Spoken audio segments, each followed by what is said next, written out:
السلام علیکم ورحمۃ اللہ وبرکاتہ۔ الحمدللہ رب العالمین والصلاة والسلام علی رسول الامین وعلی آلہ واصحابہ اجمعین الی یوم الدین۔ اما بعد، محترم صابر بھائی صاحب، امیر مقامی جماعت اسلامی نامپلی،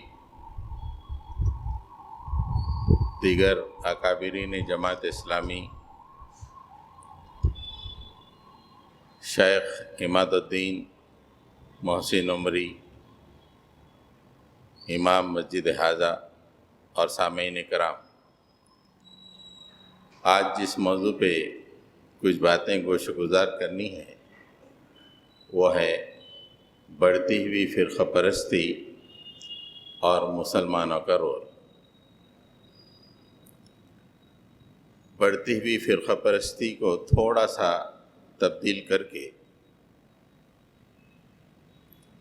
ہم اس طرح کہہ سکتے ہیں کہ بڑھتی ہوئی نفرت اور مسلمانوں کا رول۔ گزشتہ چند سالوں میں ویسے ہندوستان میں بہت زمانے سے فرقہ پرستی رہی ہے، اور یہ بیج انگریزوں نے بویا تھا اپنی حکومت کو مستحکم کرنے کے لیے، اور جب ہندوستان آزاد ہوا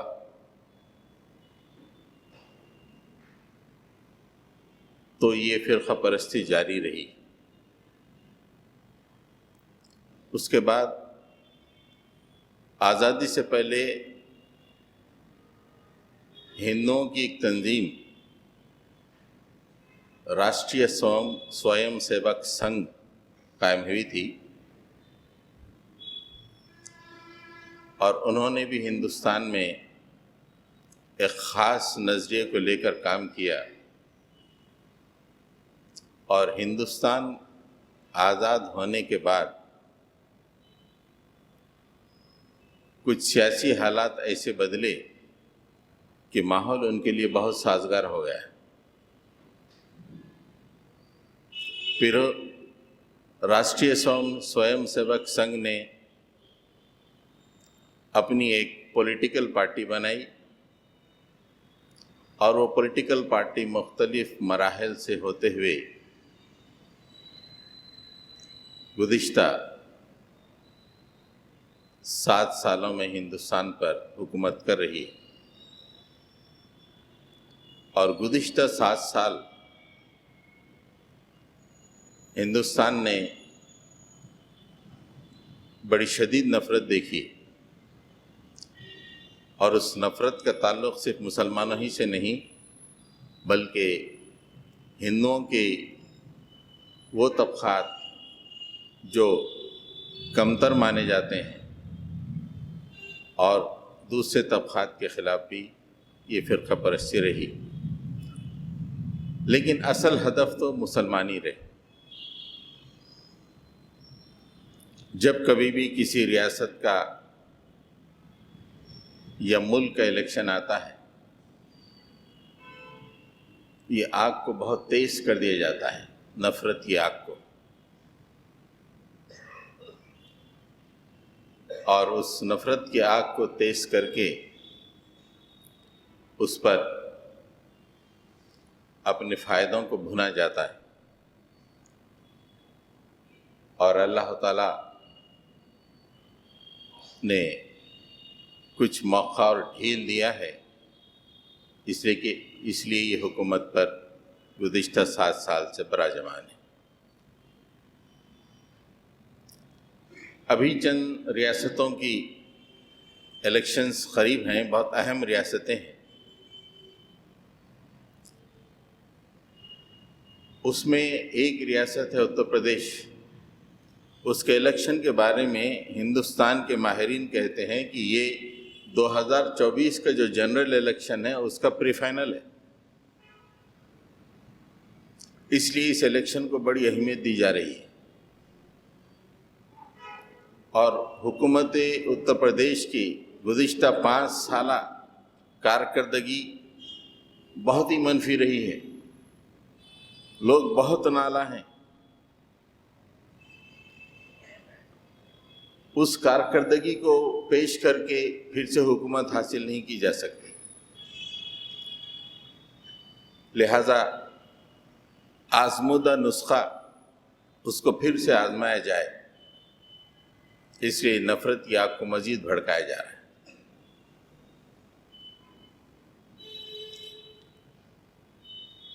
دھرم سنسد جو ہریدوار میں ہوا، پھر اس کے بعد ایک اور پروگرام دلی میں ہوا، ایک اور پروگرام چھتیس گڑھ کے رائے پور میں ہوا۔ یہ تین پروگراموں میں بھگوا دھاری ہندوؤں کے سرداروں نے کچھ ایسی باتیں کی جو ہندوستان کے بہت سے طبقات کے لیے فکر مندی کا باعث بنی۔ یہاں تک کہ کل ہی ہندوستان کی فضائیہ کے 5 ریٹائرڈ جنرل اور ریٹائرڈ ہندوستان کی فوج کے بڑے بڑے آفیسر، اس کے بعد کچھ IAS IPS آفیسر بھی ہیں، انہوں نے راست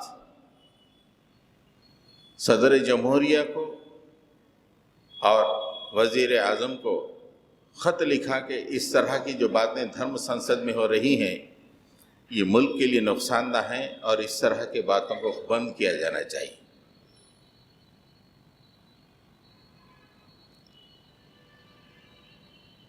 جو باتیں اس وقت چل رہی ہیں نفرت کو فروغ دینے کے لیے، اس میں نہ ہی مسلمان بلکہ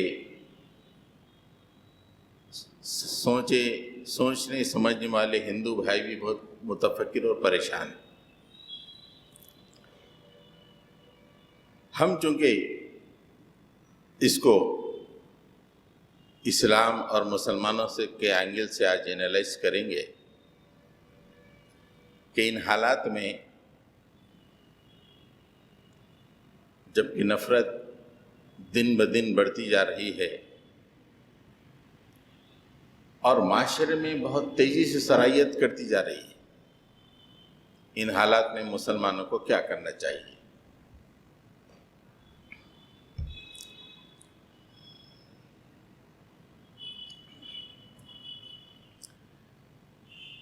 بہت زمانہ پہلے میں نے کتاب پڑھی تھی، قرآن اور تعمیر سیرت۔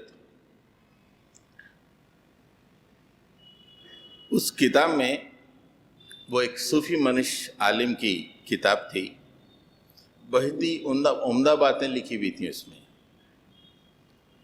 اس میں ایک مثال دی گئی، 25 سال کے بعد بھی وہ مثال آج میرے ذہن میں چپکی ہوئی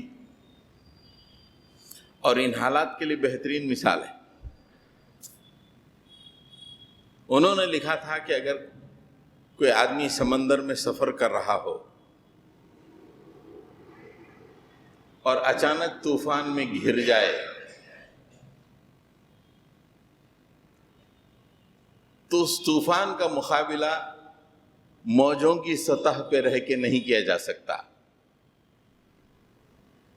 آدمی موجوں میں رہ کر کتنا ہاتھ پیر مارے گا کہ اس طوفان سے نکل سکے گا؟ تو انہوں نے کہا کہ اگر طوفان کی سطح پہ رہ کے کتنا ہی طوفان کا مقابلہ کیا جائے، آدمی ڈوب ہی جائے گا، طوفان کے حوالے ہو ہی جائے گا۔ انہوں نے لکھا کہ بہتر یہ ہے کہ جب طوفان سمندر میں ہو اور قریب میں کوئی چٹان ہو تو آدمی کو فوری اس چٹان پہ چڑھ جانا چاہیے، اور جب چٹان پہ چڑھنے کے بعد کچھ دیر انتظار کرنا چاہیے، طوفان اپنی تیزی کے ساتھ آگے نکل جائے گا، اس آدمی کی زندگی بچ جائے گی۔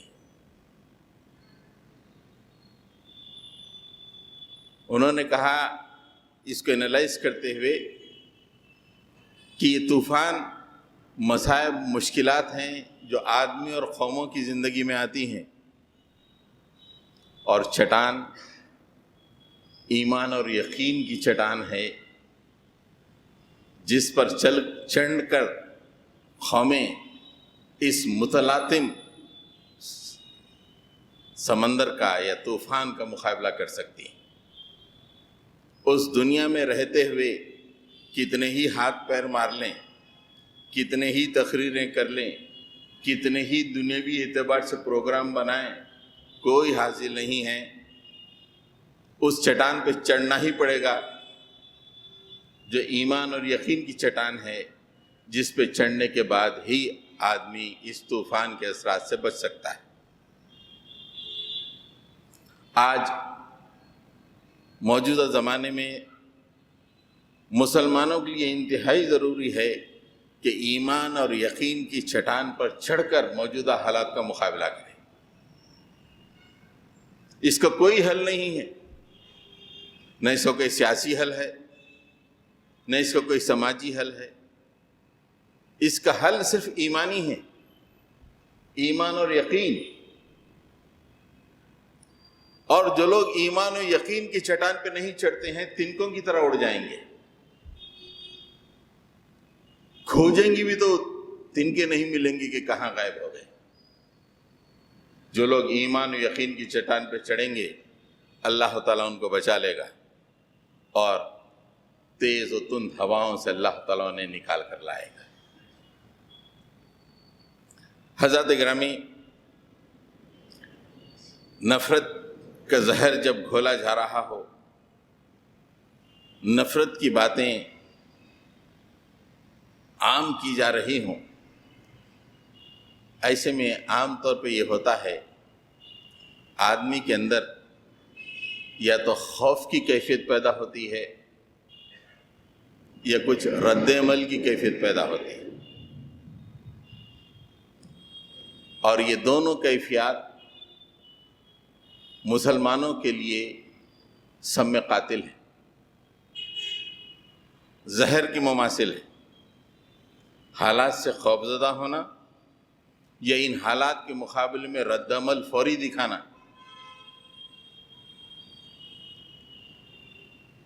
ان حالات کا ہم تجزیہ قرآن مجید سے کریں گے کہ ان حالات میں ہم کو کیا کرنا چاہیے۔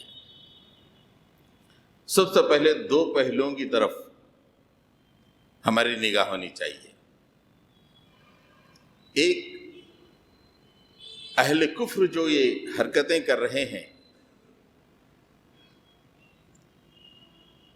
یہ نفرت کی باتوں کو پھیلا رہے ہیں، معاشرے میں زہر گھول رہے ہیں، اس کی کائنات کی تقدیر میں حقیقت کیا ہے، یہ اگر جان لیں تو پھر ہمارا ایمان مضبوط ہو جائے گا۔ یہ اخبار، ٹی وی، سوشل میڈیا کچھ بھی کہہ رہا ہو، لیکن وہی بات سچ ہوتی ہے جو اللہ تعالیٰ کے اخبار میں آئی ہو، قرآن مجید میں آئی ہو۔ مشرکین کتنے ہی، کافرین کتنے ہی طاقتور صحیح، لیکن اللہ تعالیٰ نے اہل کفار کے اعمال کو بالکل ناکار دیا ہے، غیر اہم قرار دیا ہے، اس کی کوئی اہمیت ہی نہیں ہے۔ اس کائنات کی تقدیر جو اللہ تعالیٰ چلا رہا ہے، اس کی تدبیر کر رہا، وہ کہہ رہا ہے کہ کافروں کے عمل کی دنیا میں کوئی حیثیت ہی نہیں ہے، جبکہ ہم پریشان ہو رہے ہیں، انہوں نے یہ کہہ دیا، انہوں نے یہ کہہ دیا، یہ ہو رہا، یہ ہو رہا۔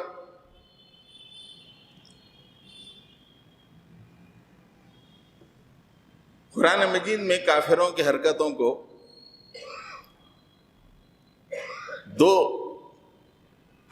دو اصطلاحات دیے ہیں، ایک ہے قید، دوسرا ہے مکر۔ اسلام کے خلاف اہل کفر جو بھی کام کریں اسے یا تو وہ اللہ تعالیٰ اپنے کلام میں یا تو مکر کہتا ہے یا قید کہتا ہے۔ اسلام کے خلاف جو بھی علانیہ کام کریں یا چھپ کر، یا تو مکر کہتا ہے یا قید کہتا ہے۔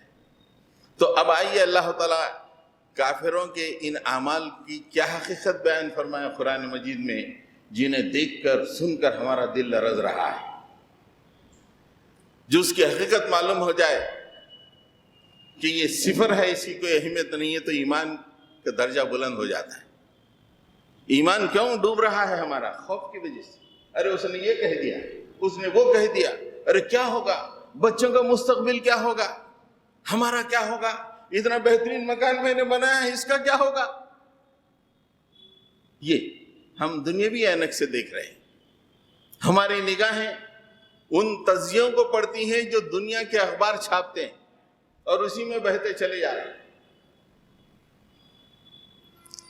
اللہ تعالیٰ فرماتے ہیں الذین یمکرون السیئات لہم عذاب شدید ومکر اولئک هو یبور۔ یبور کے معنی ناکارہ، بیکار، تیر بے ہدف، پراگندہ غبار، کوئی اہمیت کی حامل نہیں۔ جو لوگ زمین پر انسانی معاشرے میں مکر السیئات، برے اعمال کرتے ہیں، بری چالیں چلتے ہیں، نفرت پھیلانے کی کوشش کرتے ہیں، اللہ تعالیٰ کہہ رہے ہیں لہم عذاب شدید، ان کے لیے شدید عذاب ہے۔ تو ٹھیک ہے شدید عذاب ہوگا تو، لیکن ان کے جو اعمال ہیں، جو ان کے کام ہیں، کچھ رزلٹ دیں گے؟ اللہ نے اس کا بھی فیصلہ کر دیا، وہ مکر اولئک هو یبور، وہ جو بھی مکر کرتے ہیں وہ پورے ناکارہ ہو جانے والی ہے، کوئی رزلٹ نہیں آنے والا ہے اس کا۔ یہاں تو کہتے ہیں کہ موجودہ جو پروگرام پالیسی چل رہے ہیں جس کے اثرات 50 سال چلیں گے، اللہ تعالیٰ اپنے خبر نامے میں کہہ رہا ہے نہیں، یہ کافر لوگ جو اسلام کے خلاف چالیں چل رہے ہیں اس کا کوئی اہمیت نہیں ہے، یہ ناکارہ چالیں ہیں، ختم ہونے والے۔ ہم کہاں قرآن پڑھتے ہیں؟ قرآن کے سائے میں کب آنا چاہتے ہیں؟ ہمارا ذہن بن رہا ہے اخبار پڑھ کر، ہماری انالیسس اخبار کے گرد گھوم رہی ہے۔ ایک اور مقام پہ اللہ تعالیٰ نے فرمایا سورہ طور میں،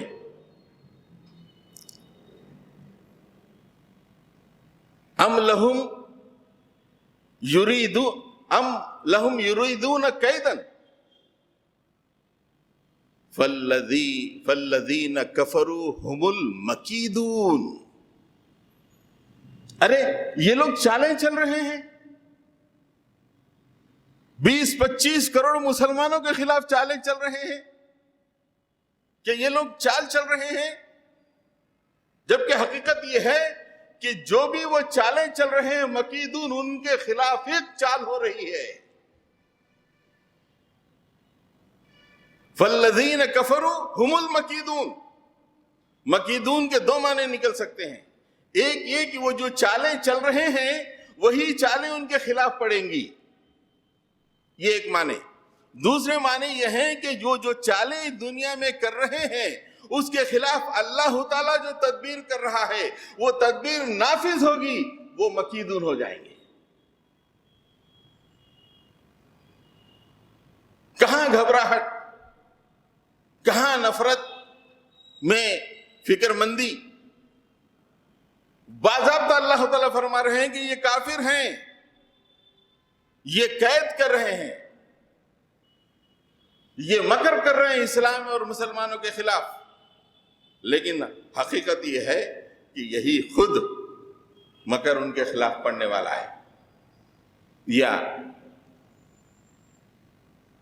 ان کے خلاف وہ خود مکر میں گھرے ہوئے ہیں، یہ بھی معنی نکلتے۔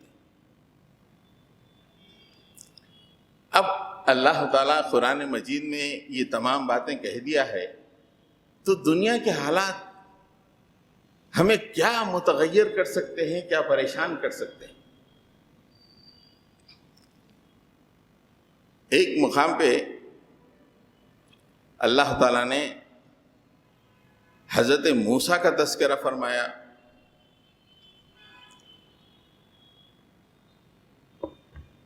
اور فرعون نے جو سخت قانون مسلمانوں کے خلاف بنایا تھا اس کا تذکرہ کیا. اس کے بعد اللہ تعالیٰ نے قرآن مجید میں فیصلہ بتا دیا. فَلَمَّا جَاءَهُمْ بِالْحَقِّ مِنْ عِنْدِنَا قَالُوا اقْتُلُوا أَبْنَاءَ الَّذِينَ آمَنُوا مَعَهُ وَيَسْتَحْيُوا نِسَاءَهُمْ. اس کے بعد فیصلہ فرما دیا وَمَا كَيْدُ الْكَافِرِينَ إِلَّا فِي ضَلَالٍ. فرعون کتنا زبردست بادشاہ، کتنا قہار اور جبار بادشاہ. اللہ تعالیٰ فرماتے ہیں جب موسیٰ ہمارے نبی جاءہم ان کے پاس آئے بالحق، حق لے کے آئے، من عندنا ہماری طرف سے آئے، آ کے ان کے سامنے پیغام کو پیش کیا.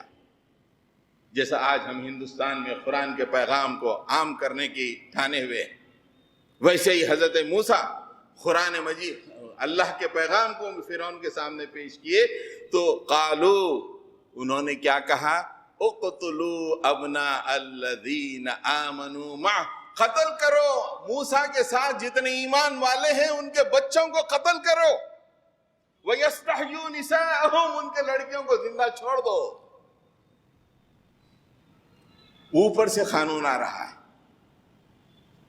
بچوں کو، ان کے بچوں کو، ایمان لانے والے معہو، موسیٰ کے ساتھ جو ایمان لائے ہیں ان کے بچوں کو قتل کر دو. اقتلوا، اور بچیاں پیدا ہوں چھوڑ دو. یستحیوا نساءہم. کیسا خطرناک قانون. اللہ تعالیٰ نے فرمایا کہ دس از نتھنگ، نو ریزلٹ. وما کید الکافرین الا فی ضلال. کافروں کا جو یہ قید ہے یہ تیر بے ہدف ہے، اس کا کوئی رزلٹ آنے والا نہیں.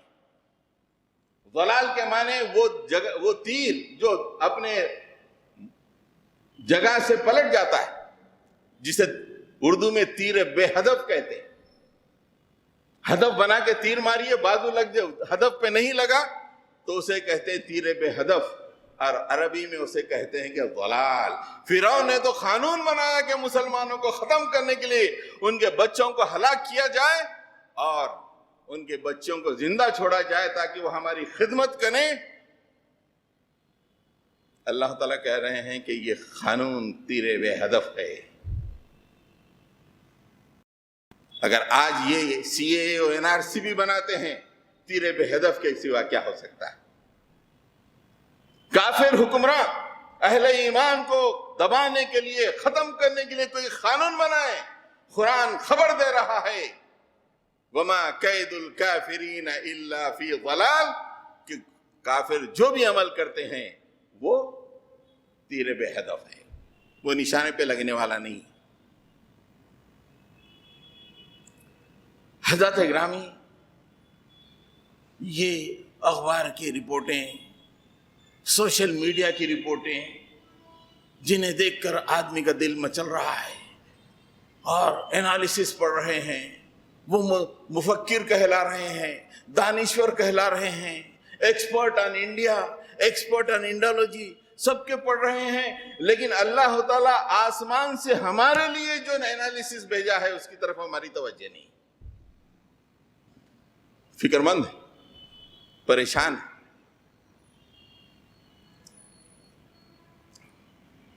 حضرت گرامی، یہ ہے قید الکافرین.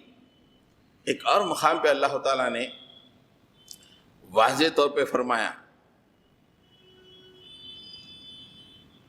مثل الذین کفروا بربہم اعمالہم کرماد اشتدت بہ الريح فی یوم عاصف لا يقدرون مما كسبوا على شيء ذلك هو الضلال البعید.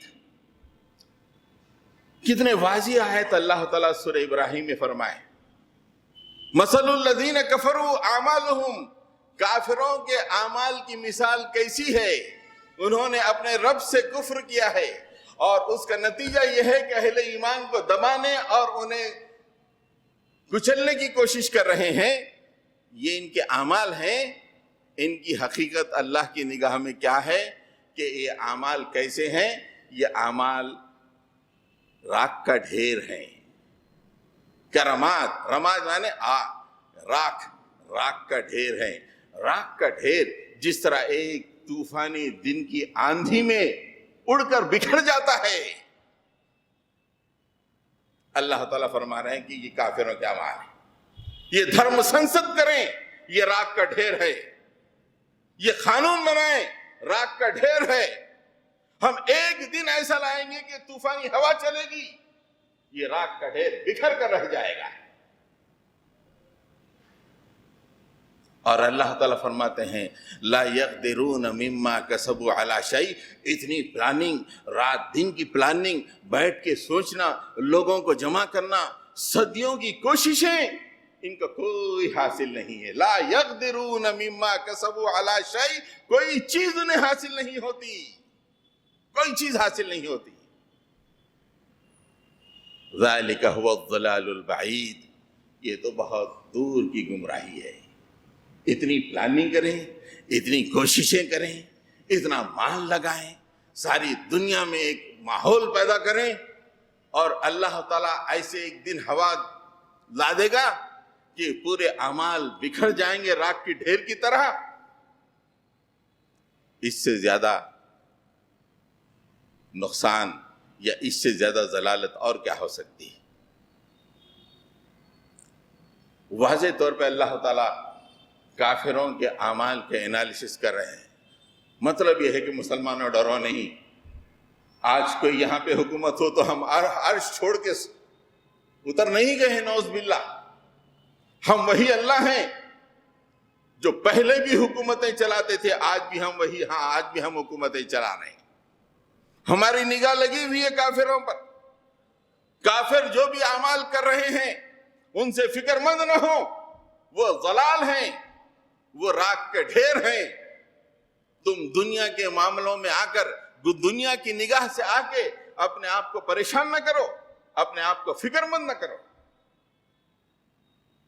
خوف کا شکار اگر تم ہو جاؤ گے تو بہت ہی مشکل ہو جائے گی. حضرات گرامی، اب اس کے بعد دوسرا جو اہم ترین بات ہے، یہ ادھر سے لائے تو اچھا تھا، پیچھے سے لائے تو کیسا؟ چلو ٹھیک ہے، بیٹھ. آدمی زندگی میں، قومیں زندگی میں، آدمی بھی قومیں بھی خوشحالی سے گزرتی ہیں، مصیبتوں سے گزرتی ہیں. انڈیویجول بھی، قومی سطح پہ بھی. خوشحالی اور مصیبتوں کا فلسفہ جاننا بھی ضروری ہے، جو قرآن مجید ہم کو بتایا ہے. نہیں تو معمولی ایک گیرو کا کپڑا دیکھتے ہی ہم ڈرنا شروع کر دیں گے.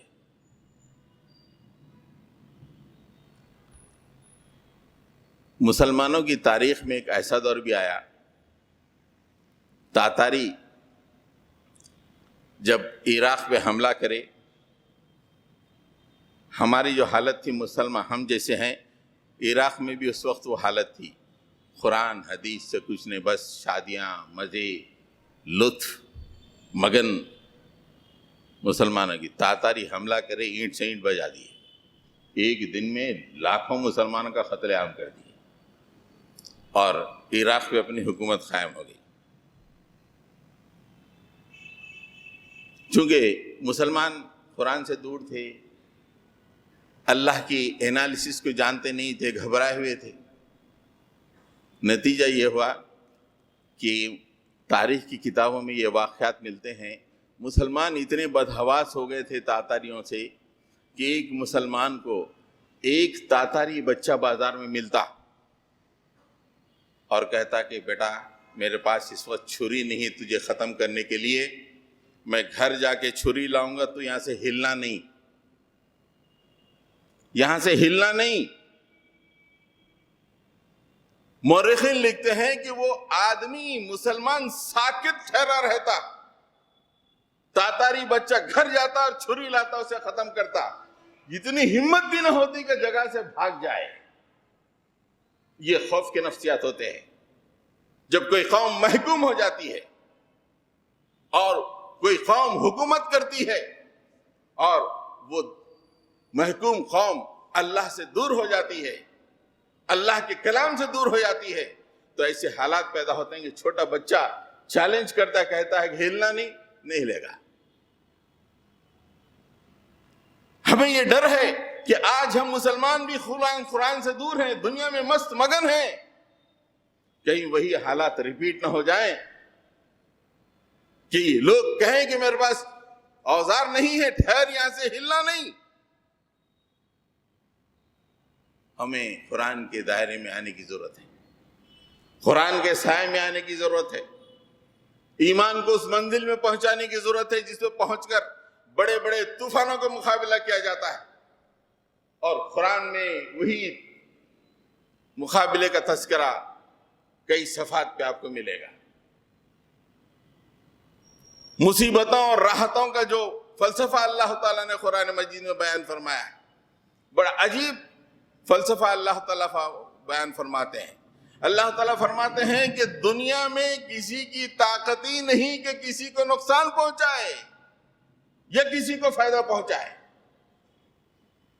اگر تم ایمان والے ہو تو یہ ہماری بات مان لو، وَإِن يَمْسَسْكَ اللَّهُ بِضُرٍّ فَلَا كَاشِفَ لَهُ إِلَّا هُوَ وَإِن يُرِدْكَ بِخَيْرٍ فَلَا رَادَّ لِفَضْلِهِ يُصِيبُ بِهِ مَن يَشَاءُ مِنْ عِبَادِهِ وَهُوَ الْغَفُورُ الرَّحِيمُ۔ اگر تمہیں کوئی مشکل پیش آئے، دنیا میں کسی بھی طرف سے مشکل پیش آئے، تو اللہ کے سوا اس مشکل کو کوئی ہٹا نہیں سکتا۔ اگر اللہ تعالیٰ کسی خیر سے بہرمند کرنا چاہے تو اس خیر کو پوری دنیا ملا کے رد نہیں کر سکتی، چاہے کہ ایک حکومت 304 ایم پیوں کی پوری دنیا مل کے اس کو اس خیر کو سے دور نہیں کر سکتی۔ اللہ تعالیٰ عرش پر بیٹھا ہوا ہے، یصیب بہ من یشاء من عبادہ، اچھے برے حالات وہی دے رہا ہے عرش پر بیٹھ کر، وہ غفور و رحیم ہے۔ یہ فلسفہ ہے خوشحالی اور بدحالی کا۔ دنیا میں کسی کی طاقت نہیں ہے کہ کسی کو رنج دے دے، دنیا میں کسی کی طاقت نہیں ہے کہ کسی کا مقدر کو بگاڑ دے، دنیا میں کسی کی طاقت نہیں ہے کہ نسلوں کو برباد کر دے۔ وہ عرش والا کرتا ہے، اور عرش والا کہتا ہے کہ سب کچھ کرنے والے ہم ہیں۔ یہ دھرم سنسد کیا کرے گی تمہارا؟ یہ RSS کیا کرے گی؟ ہم عرش پہ بیٹھے ہیں، کن فیکون کے مالک ہیں، کن فیکون۔ ہم جب کن کہتے ہیں تو دنیا تباہ ہو جاتی ہے، اس قدرت کے مالک ہیں ہم، اور اس پہ تمہارا ایمان ہے، اس منزل پہ اپنے آپ کو پہنچاؤ۔ ایک اور عجیب فلسفہ، کئی باتیں تھیں، 2-4 باتیں چھوڑ کے، لیکن مین باتیں تو میں آپ کے سامنے رکھ دوں گا، اس لیے کہ فلسفہ بہت ضروری ہے۔ اس فلسفے کے بغیر ہم بکھر جائیں گے۔ لوگ بولیں گے ارے ٹھہر، ہلنا نہیں، اچھا سرکار آئیے، ہو جائے گی۔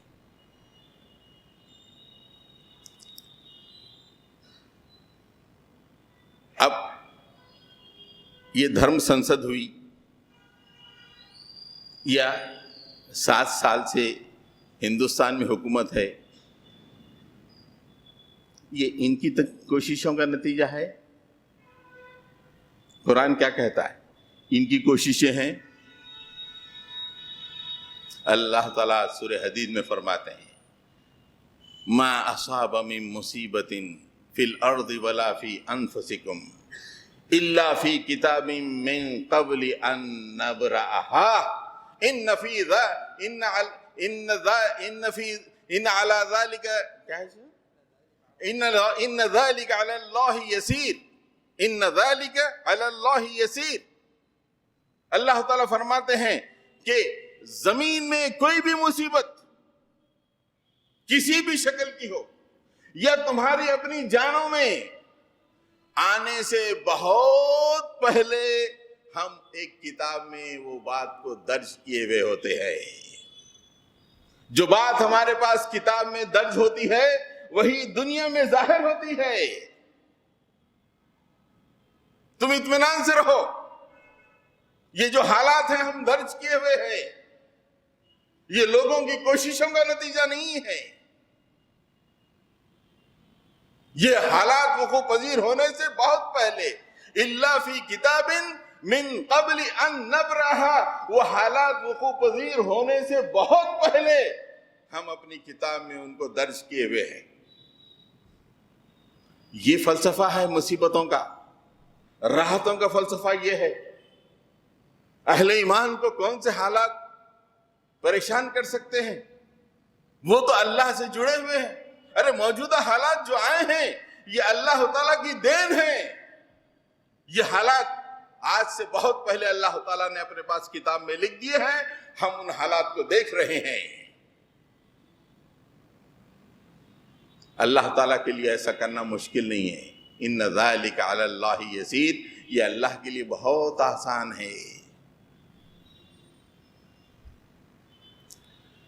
حضرت گرامی، ایک قوم کا واقعہ سناتا ہوں، اس میں ایک نبی آئے اور انتہائی طاقتور قوم، بہت ہی انتہائی طاقتور قوم عاد،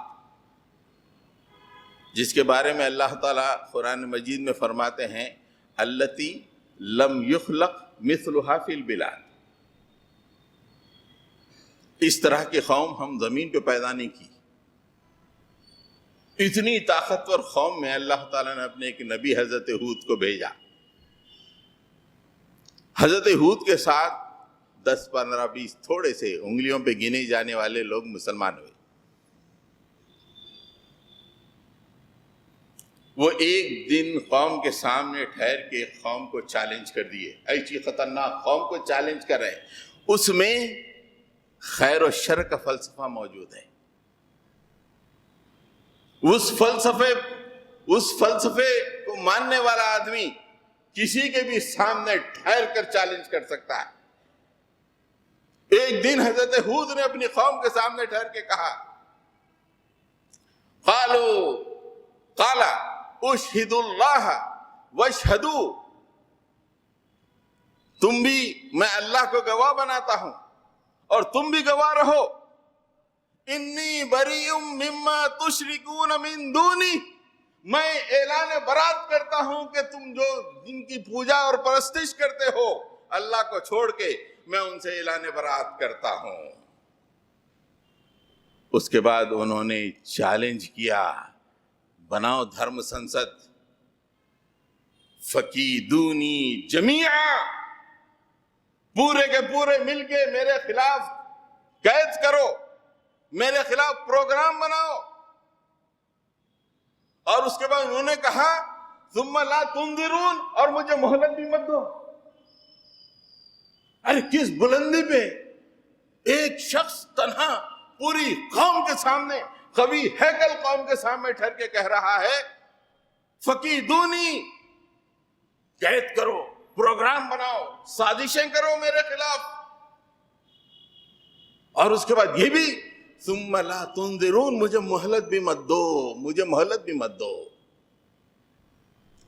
ڈونٹ گیو می ٹائم۔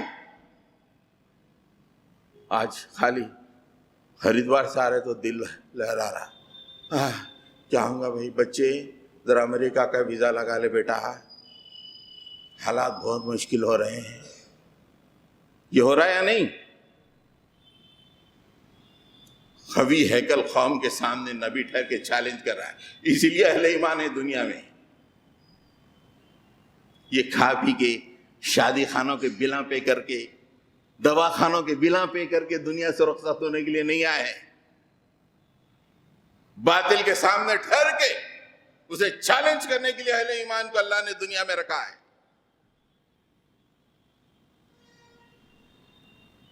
اس کے بعد انہوں نے جو فلسفہ بیان فرمایا، انی توکلت علی اللہ ربی و ربکم، میں اس اللہ پہ توکل کرتا ہوں جو میرا رب بھی ہے تمہارا رب بھی ہے. ما من دابۃ الا هو آخذ بناصیتها، کوئی جاندار ایسا نہیں ہے جس کی پیشانی میرے مالک کے مٹھی میں نہیں ہے.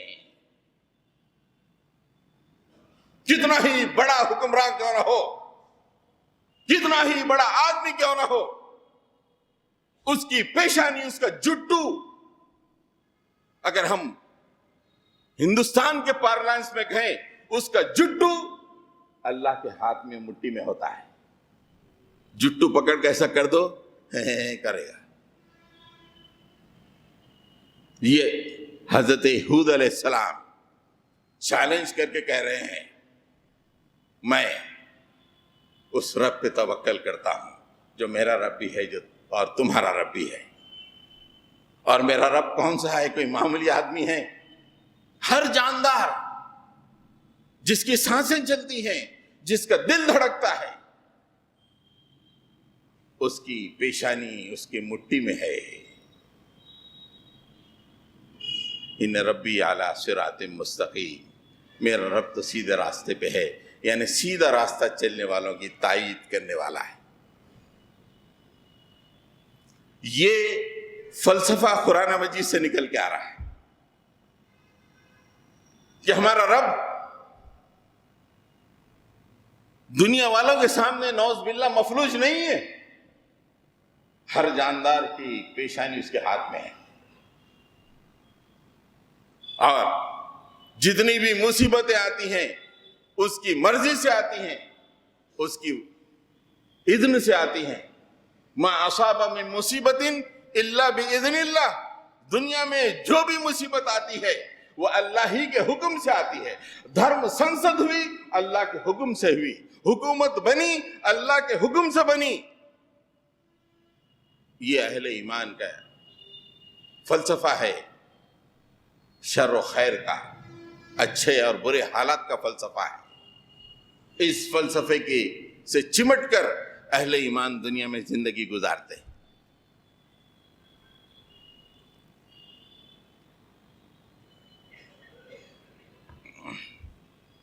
حضرات گرامی، جب آدمی دونوں باتیں آدمی پہ واضح ہو جاتی ہیں، پہلے اہل کفر کے اعمال کی کوئی اہمیت نہیں ہے، دوسرا زمین پہ جو کچھ ہو رہا ہے وہ ہمارے رب کی اذن سے ہو رہا ہے، اور وہ زبردست قدرت والا ہے. اب اس کے بعد یہ دو باتیں آدمی کی جب دل میں بیٹھ جاتی ہیں، پھر ایمان کی وہ منزل آتی ہے کہ آدمی سب کے سامنے، انگریزی میں کہتے ہیں کہ نان چیلنجلی، بس ٹھہر جاتا ہے. وہ دیکھتا نہیں کہ کون بڑا ہے کون چھوٹا ہے، ایمان کے ساتھ ٹھہر جاتا ہے. تو قرآن مجید میں دو واقعات ایسے ہیں جو دلوں کو ہلا دینے والے ہیں، لیکن صحابہ کرام اس کے مقابلے میں ٹھہر گئے. ایک مقام پہ اللہ تعالیٰ فرماتا ہے الذین قال لهم الناس ان الناس قد جمعوا لهم فاخشوهم فزادهم ایمانا. جنگ احد کے فوری بعد، جنگ احد میں مسلمانوں کو شکست ہوئی، اور جتنے بھی مسلمان بچے تھے پورے مجروح تھے، زخم تھے ان کے جسموں پر. ایک ایک آدمی کے جسم پر 70 زخم آئے ہوئے تھے، نیزوں کے، تلواروں کے. لیکن دوسرے دن صبح اللہ کے نبی صلی اللہ علیہ وسلم نے کہا کہ کافر لوگ اپنی کامیابی کو منزل تک پہنچائے بغیر لوٹے ہیں، امکان ہے کہ وہ پلٹ کر مدینے پہ حملہ کریں گے، اس لیے ان کا تعاقب کرو. ان حالات میں پورے مسلمان جنگ کے دوسرے دن زخمی اللہ کے نبی کی اطاعت کرتے ہوئے نکلے تو کسی نے ان سے کہا ارے مکے والے وہاں پہ بہت بڑی جمعیت بنائے ہوئے ہیں، ان سے ڈرو، اینی ٹائم وہ تم پہ حملہ کر کے تم کو ختم کر دیں گے۔ کیا حال ہوتا ہمارا، دیکھتے بھائی کون سے کدھر جائیں گے، کون سے جنگل میں جائیں گے، کس پہاڑ پہ چڑھ جائیں گے۔ سچویشن دیکھیے آپ، جنگ میں شکست بھی ویری نیکسٹ ڈے، اور تمام کے جسموں پہ زخم، اور ڈرایا جا رہا ہے کہ مکے والے وہاں پہ ٹھہرے ہوئے ہیں اور تم پہ واپس حملہ کرنے والے ہیں، فخشوہم، ان سے ڈرو۔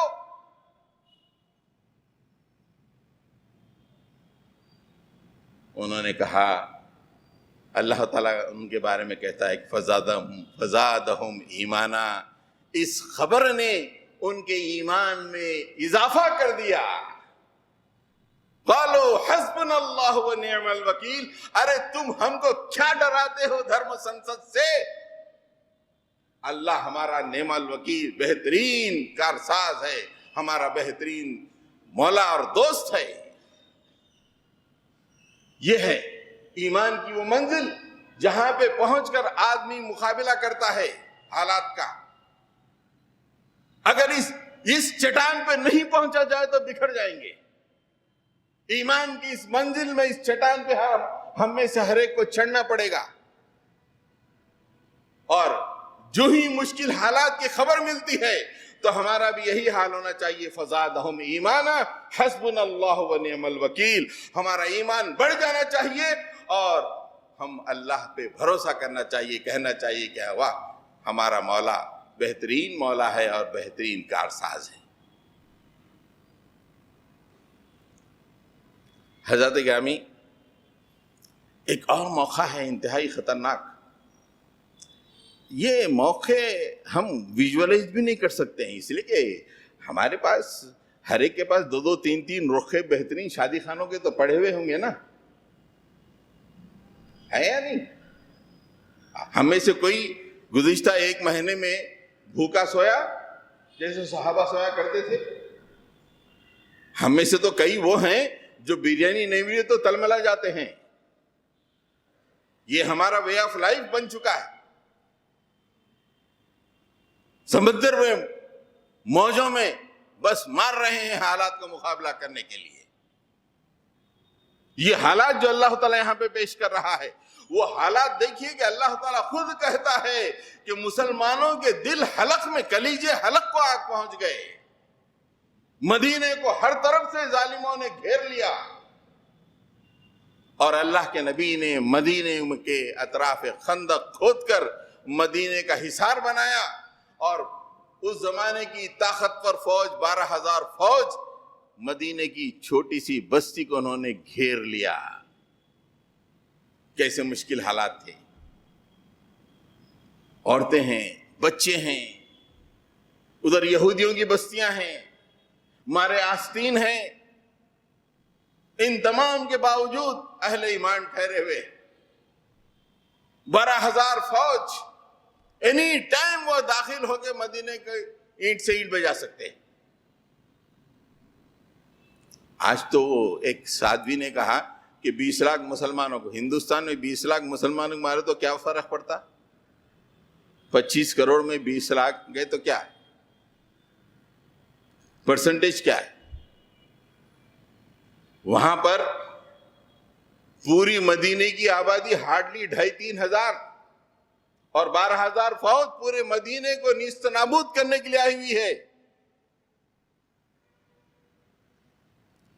اس وقت اللہ تعالیٰ تبصرہ فرماتے ہیں کہ کیا حال ہے، وَلَمَّا رَأَى الْمُؤْمِنُونَ الْأَحْزَابَ قَالُوا هَذَا مَا وَعَدَنَا اللَّهُ وَرَسُولُهُ وَصَدَقَ اللَّهُ وَرَسُولُهُ وَمَا زَادَهُمْ إِلَّا إِيمَانًا وَتَسْلِيمًا۔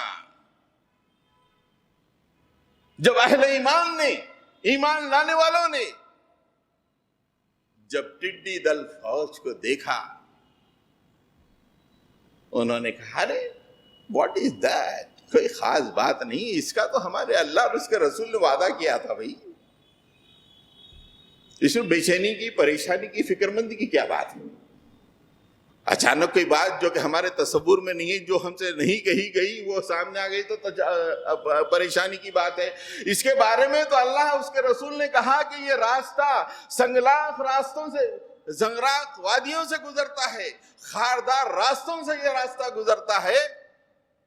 یہ ہمارے اللہ اور ہمارے نبی نے کہہ دیا، اور اس موقع پہ کہا رہے کتنا سچی بولے بھئی اللہ اس کے رسول، کتنے بہت سچی بات بولے، ہم اپنے آنکھوں سے دیکھ رہے ہیں۔ جبکہ ہمارے لیے قرآن میں فرمایا لَتُبْلَوُنَّ فِي أَمْوَالِكُمْ وَأَنفُسِكُمْ وَلَتَسْمَعُنَّ مِنَ الَّذِينَ أُوتُوا الْكِتَابَ مِنْ قَبْلِكُمْ وَمِنَ الَّذِينَ أَشْرَكُوا أَذًى كَثِيرًا۔ اللہ بول دیا قرآن میں کہ کافروں سے، مشرکوں سے، یہودیوں سے، نصرانیوں سے دل کو چھیدنے والی باتیں تم سنو گے۔ قرآن میں کہہ دیا۔ دھرم سنسد میں یہ ہوتے ہی ہوا ہو رہا ہے۔ یہ وہ وقت آ رہے، کیا سچی بات آیت سامنے دکھائی دے رہی ہے، اللہ نے اتارا قرآن میں آج سے 1400 سال پہلے، کیا حقیقت دکھائی دے رہی ہے بھائی، اللہ اور اس کے رسول کتنے سچے ہیں۔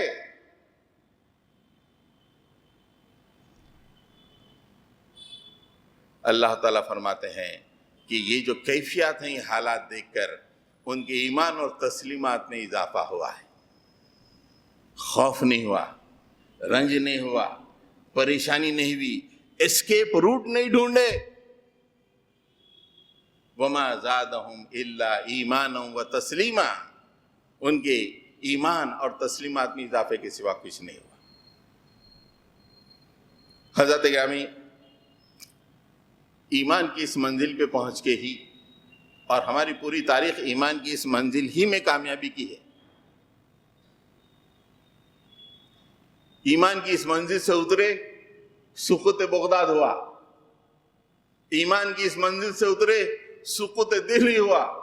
ایمان کی اس منزل سے اترے، سقوط اسپین ہوا۔ ایمان کی اس منزل سے اترے، سقوط حیدرآباد ہوا۔ ایمان کی اس منزل ہی میں مسلمانوں کی حیات ہے۔ ایمان کی اس منزل کو چھوڑ دے، بکھر جائیں گے، داستان لکھنے والا نہیں ملے گا ہماری۔ ایمان کی اس منزل میں پہنچانا پڑے گا اپنے آپ کو حالات کا مقابلہ کرنے کے لیے۔ دھرم سنسد اور موجودہ جو نفرت انگیز باتیں ہو رہی ہیں، اس کے لیے مسلمانوں کا ری ایکشن کیا ہونا چاہیے؟ اللہ نے قرآن مجید میں بھی کہہ دیا کہ یہ ری ایکشن دو، تم اپنی طرف سے کوئی دوسرا ری ایکشن مت دو۔ ہم طرح طرح کے غلط قسم کے ری ایکشن دیتے ہیں، قرآن مجید جو ری ایکشن بتائے وہ ری ایکشن دو۔ 3 جگہ سے کیا ری ایکشن ہونا چاہیے، یہ 2 جگہ سے میں آپ کو سامنے رکھتا ہوں، ہو سکتا ہے میری بات ختم بھی کر دوں، اذان ہونے والی۔ اللہ تعالیٰ نے فرمایا قُلْ لَن يُصِيبَنَا إِلَّا مَا كَتَبَ اللَّهُ لَنَا هُوَ مَوْلَانَا وَعَلَى اللَّهِ فَلْيَتَوَكَّلِ الْمُؤْمِنُونَ۔ کہہ دیجئے، کافروں سے کہہ دیجئے، ہم کو اتنا ہی نقصان پہنچے گا جتنا ہمارے اللہ نے ہمارے لیے لکھ دیا ہو۔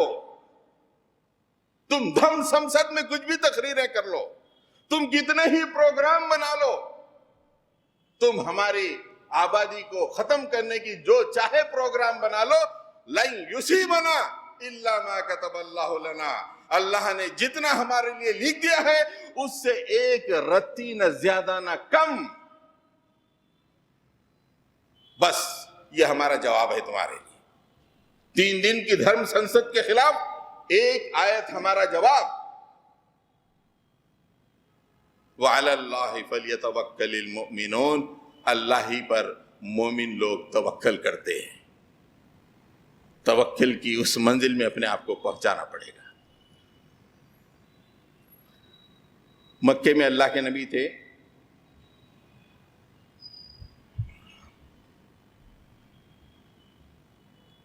وہاں کے کافر بھی ایسے ہی ہر روز ایک نیا پروگرام بناتے تھے، ہر روز ایک دھرم سنسد ہوتی تھی وہاں بھی، اور اس میں رسول اللہ کو، نعوذ باللہ، اور مسلمانوں کو ختم کرنے کے پروگرام بناتے تھے۔ اور یہاں تک کہ ایک آخری جب پروگرام ہوا تو اللہ تعالیٰ نے فرمایا کہ اب آپ مکے سے ہجرت کر کے مدینہ جائیے. ریگولر پروگرام چلتے تھے دارالندوہ میں مسلمانوں کے خلاف، رسول اللہ صلی اللہ علیہ وسلم کے خلاف. تو سورہ ملک میں اللہ تعالیٰ نے فرمایا ان کے جواب دو. قل ارأيتم ان اهلكني الله ومن معي او رحمنا ومن يجير الكافرين من عذاب الیم. ارے تم پروگرام بنا رہے ہو ہم کو مارنے کا، ختم کرنے کا. اگر ہمارے رب نے ہم کو مارنے کا اور میرے ساتھیوں کو مارنے کا پروگرام بنا لیا، مار دیا، تم نہیں مار سکتے. اہلکنی اللہ، اللہ مارتا ہے ہم کو. قل ارائیتم انی اہلکنی اللہ، مجھے مار دے میرے اللہ، ومن معی او رحمنا، اور میرے ساتھ جتنے مسلمان ہیں ان کو ختم کر دے، یا ہم پہ رحم کر کے ہمیں زندگی دے دے، مار بھی دے یا ہمیں حیات بھی دے دے، ٹھیک ہے. لیکن یہ بتاؤ وَمَن يُجِيرُ الْكَافِرِينَ مِنْ عَذَابٍ أَلِيمٍ، اے درم سنسد تم کو اللہ کے عذاب سے کون بچائے گا؟ ہم مریں گے یا جیئیں گے یہ ہمارے لیے کوئی میٹر نہیں ہے، اس لیے کہ ہم کو مارنے والا بھی عرش والا ہے، زندگی دینے والا بھی عرش والا ہے. لیکن بتاؤ تمہیں عذاب علیم سے کون بچائے گا؟ یہ اہل ایمان کا ریاکشن ہے، داعیانہ ریاکشن ہے. یہ دنیا پرستانہ ریاکشن نہیں چلتا ہے، داعیانہ ریاکشن. اللہ کے نبی نے جو چیلنج کیا، جو بولا، انہی الفاظ سے چیلنج کا مقابلہ ہو سکتا ہے. اس کے بعد کیا پیاری بات ظالموں سے کہی.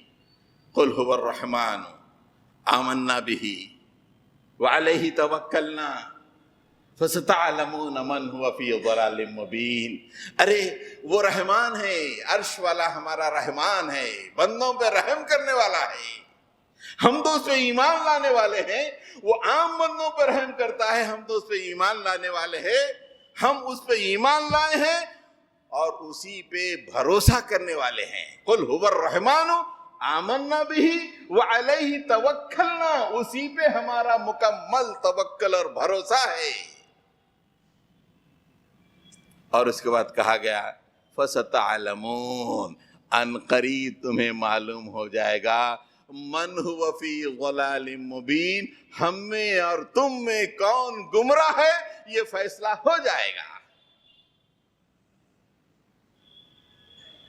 یہ ریاکشن مسلمانوں کا، اس لیے کہ اللہ کے نبی نے یہ ریاکشن اس زمانے میں ان حالات میں دیا تھا اور اللہ کے کہنے پہ دیا تھا. آج بھی ہمارا یہی داعیانہ ریاکشن ہونا چاہیے. کوئی خوف، کوئی پریشانی، کوئی رنج، اس لیے کہ ہمارا ایمان اللہ پر ہے، ہمارا فلسفہ جو خیر و شر ہے بہت ہی عمدہ ہے، اور ہمارے بارے میں ہم کو قرآن نے بتا دیا ہے کہ کافروں کے اعمال کا کوئی نتیجہ نہیں نکلنے والا ہے. اور مشکل حالات میں اللہ کی وہ چٹان جسے ہم ایمان اور توکل کہتے ہیں، اس پہ چڑھنے ہی سے ہمارا بیڑا پار ہو سکتا ہے.